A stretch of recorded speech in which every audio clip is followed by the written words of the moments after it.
All right, let's talk about what Can said on his Instagram story, and for the past couple of weeks actually, wherein he was telling a joke about signing all his fans for like a 90-10 split deal, which is true. As we discussed before, it is a dumb business deal to just at like 400 followers to sign to a label or another artist, because you have no leverage. You need to build up your streams and your cash flow before you go to a label, because they're just going to give you more money and you're not going to know what to do with it, or you have no buzz anyway that the label is going to be able to use in a marketing campaign. So it's literally just going to be money thrown out the window, like you're at this strip club, except you see no ass.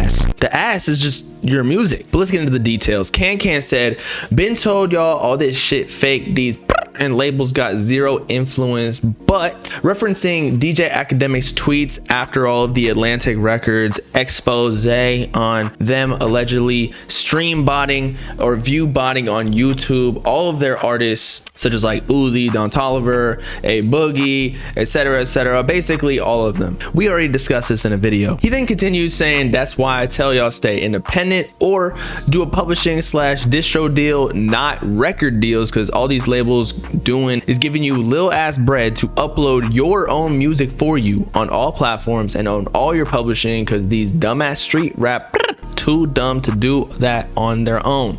Shit sad it took this long to figure this out, and they really still ain't shit, just the surface. And when I tell y'all something, it's because I'm really trying to look out for y'all. I don't care about this internet shit or these labels or these corporations, because they not y'all friends. This shit is a business at the end of the day. So you going into business with them not knowing what's going on, that's on you, because if they see they can get over on you, they will. All right, so I agree and disagree. I do think that there is a purpose for record deals, or at least the optimal strategy, wherein you already have your own organic following or buzz, and then you sign to a label to kind of take it to the next step, because it's like a business, right? You can only do things all on your own up to a certain point. You can't do everything, such as make the music, do all the business deals and negotiations behind that, then hit up all the Instagram blog pages and TikTok pages and pay them to post all your music, to market your new songs and albums, as well as when you get a little bit bigger and you have other businesses going on, such as like real estate, or you have your own label where you need to hire an A&R to look out for new artists. Like,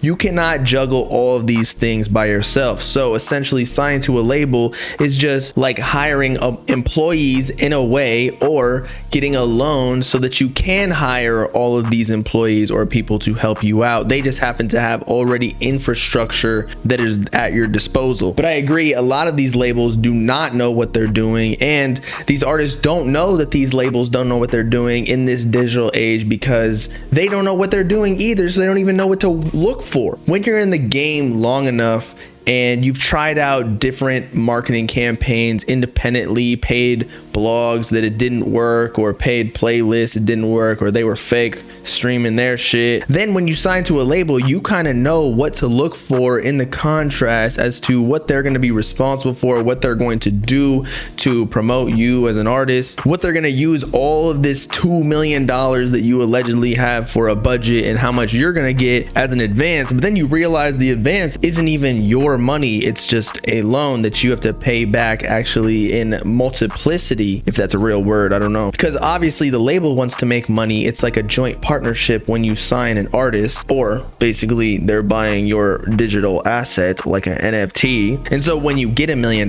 from them, you really have to earn them another $1 million so that they can pay all the employees that are working for you. You just happen to be the artist that is creating the artwork. It's like football players, whereas the NFL or all of these teams have a bunch of employees that are doing all of the marketing, the ticketing for the stadiums, doing the TV deals, merchandise. There's infinite possibilities of business deals. But the thing is also, when you sign to a label, you've got to be picky, especially when it's like a major, because when they have such a huge repertoire of artists, when you're one of the new guys, the little guys, and maybe you had a buzz and it's kind of died down a bit, you're not their top priority. So all the employees that they were at your disposal before, well, they don't really want to work for you or use that marketing budget that they promised you because it's just not as profitable as these other artists that are on the label. And that's just business at the end of the day. So sometimes when you're a rapper, say Sofago, who apparently is just doing a distro deal, although he signed a Cactus Jack, so that's a little bit,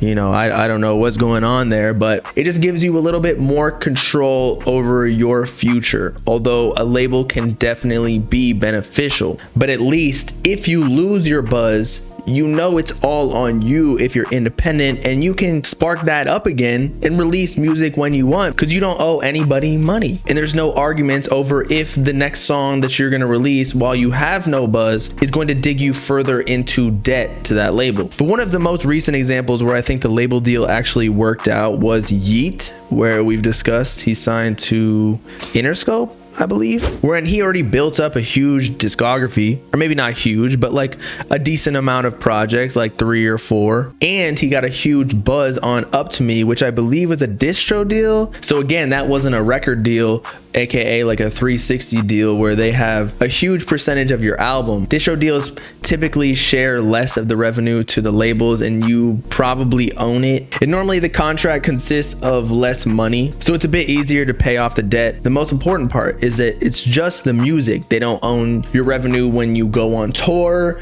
or your merchandise, anything outside of the album. That's why record labels, when they do get rights to all of that, they'll write a huge check to you because they know that that's valuable. But what I always wonder was if someone was to essentially validate you, claiming that you are worth, say, $1 million, $2 million, that they're willing to give you a loan because that means that they think that they're going to make more money off you than that. Wouldn't that make you motivated to then do it yourself? Just hire your own team independently and make that money and then not be a slave to the label? I mean, that's essentially what Chance the Rapper did back in the day before he signed an exclusive deal with Apple Music. So there's really pros and cons to both methods, independent versus signing to a record label or doing the publishing deal and distro deal. And the record label can take a lot of the work off your plate, but ultimately it does still always come down to your music and your brand. So I too always wonder why artists were so easy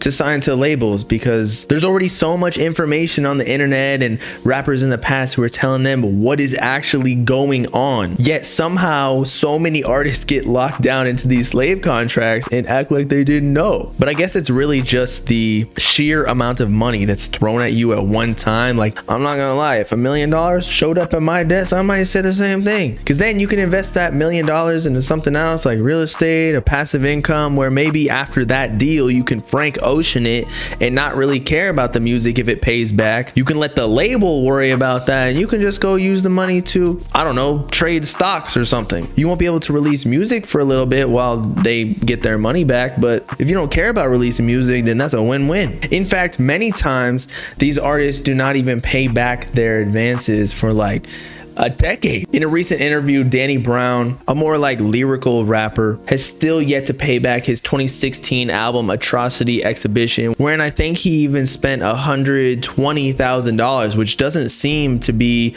a lot compared to what these other artists are getting for advances, like Trippie Redd with 30 mil, or you see the numbers that these labels just be throwing. I'm definitely still in the red with that album, and you motherfuckers don't wonder why y'all get music from me all the time. I can't put out, I gotta get out of debt.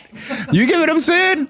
I would delete Atrocity Exhibition in a heartbeat. I spent $70,000 in samples and the motherfucker sold 7,000 the first week. I think someone lost it there. But that's my first time, man. That was like, man, the record label, they gave me a budget. That's my first time ever working with an album with a budget. You know, they gave me $100,000 and I'm like, I'm going to go crazy. I ain't about to go cheap out and then pocket the rest. Because, you know, that's what a lot of motherfuckers do. They'll be cheap as fuck with this, and you know what I'm saying? And they pocket the rest of the money. But me personally, I was like, man, I'm going to go all out. Now, I didn't know the samples were going to get up to that high. And then I still, because I went over the budget, I spent $50,000 on mixing and mastering. You get what I'm saying? So, and I think that summarized the rest of it. So all you artists that are looking to get into a record deal, hold your horses, bro. Why do you need $1 million or $2 million so quickly? It's really hard to spend that much money. I mean, if you get a nice ass apartment, it really only costs like $5,000-$10,000 a month if you're renting it. I understand you might want to buy a house, but even with a loan, like to get $1 million house, and you can easily make that in music independently if you continue to build up your discography and build an organic following. You don't need millions of followers. Look up the 1,000 true fans principle. You can have 1,000 people that really mess with you, and if they buy every single piece of your merch, say you drop merch every single month for like $20 profit on each piece, that is $20,000 in profit every single month, and that doesn't even count all the streams. And yet these labels make all the artists seem like they can't do it themselves. It's really not that complicated. Sure, you might need some help, hire some contractors, hire some people around you, give them like a revenue split so you don't have to pay them up front, and if they believe in you, they'll be down. Just got to do the research, which most people are not willing to do. But I've been rambling way too long. I'll see y'all later. Okay, it's getting late out here. It's like 3 in the morning or something. It's been your boy Bob Lamb signing off. Y'all let me know in the comments what you think. Is it better to sign to a record label and get a big lump sum up front, or is it better to be independent, maybe a little bit riskier that way? Or it might actually be a little bit more risky to be in a record label because you're gonna be in debt to the bank, aka the label, for like a decade, like Danny Brown, who was actually pretty successful. Of course, make sure to like and subscribe to the Bob Gang if you with it. Peace out, clap you. Know what I'm saying?